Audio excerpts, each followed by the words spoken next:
Inilah kisah mengharukan detik-detik wafatnya Nabi Muhammad yang mengguncangkan jiwa. Dahulu, isyarat dekatnya ajal Rasulullah dimulai ketika beliau beriktikaf selama 20 hari di bulan Ramadan tahun 10 Hijriah.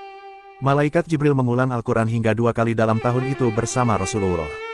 Kemudian, di Padang Arafah saat Haji Wada Rasulullah bersabda, "Aku tidak tahu pasti, barangkali setelah tahunku ini, aku tidak akan bertemu lagi dengan kalian di tempat wukuf ini untuk selamanya."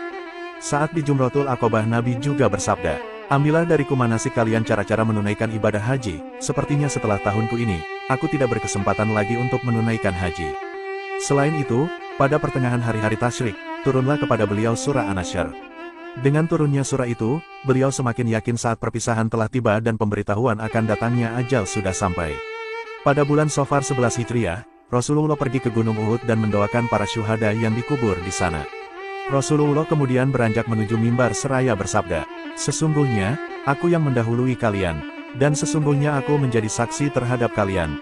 Demi Allah, sungguh saat ini aku sedang melihat liang kuburku. Kepadaku telah diserahkan kunci-kunci perbendaharaan bumi atau kunci-kunci bumi.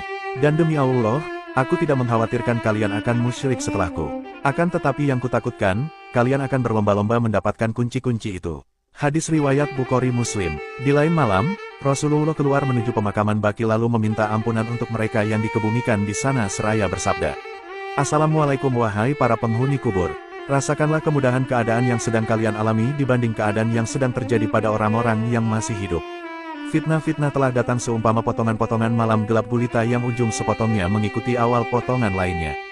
Hari akhirat lebih berat daripada dunia." Pada akhir perkataannya, Rasulullah menyampaikan kabar gembira kepada mereka dengan mengucapkan, "Sesungguhnya kami akan menyusul kalian semua."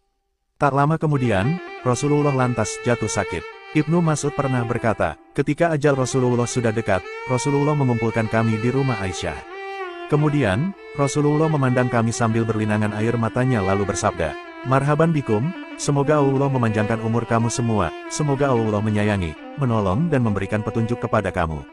Aku berwasiat kepada kamu agar bertakwa kepada Allah. Sesungguhnya aku adalah sebagai pemberi peringatan untuk kamu. Janganlah kamu berlaku sombong terhadap Allah. Allah berfirman, kebahagiaan dan kenikmatan di akhirat kami jadikan untuk orang-orang yang tidak ingin menyombongkan dirinya dan membuat kerusakan di muka bumi. Dan kesudahan surga itu bagi orang-orang yang bertakwa." Ketika mendekati wafatnya Nabi Muhammad, beliau berwasiat dan bersabda kepada para sahabatnya, "Ajalku hampir tiba dan akan pindah ke hadirat Allah, ke Sidratul Muntaha dan ke Jannatul Ma'wa serta ke Arsy." Para sahabat bertanya, "Siapakah yang akan memandikan engkau ya Rasulullah?" Rasulullah menjawab, "Salah seorang ahli bait." Mereka bertanya, "Bagaimana nanti kami mengafani engkau ya Rasulullah?"